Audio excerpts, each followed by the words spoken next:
To turn on your T-Mobile home internet, first plug in the T-Mobile 5G gateway using the provided power adapter and Ethernet cable. Then press the power button on the gateway.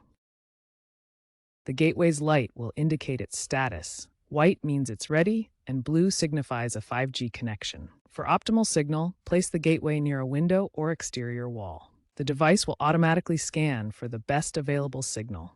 Download the T-Mobile app on your iOS or Android device. Sign in using your T-Mobile account and select Home Internet.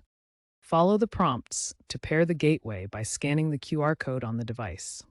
The app will guide you through Wi-Fi configuration, including setting up your network name as T-Mobile XXXX and using the password from the device label. Two-factor authentication is required for security. Once set up, use the built-in speed test or a third-party tool like Ookla to measure your download and upload speeds, as well as latency. Aim for download speeds between 50 to 500 Mbps and latency below 20 milliseconds. Performance can be affected by network congestion, weather, and obstructions. Run tests at different times to get an accurate average.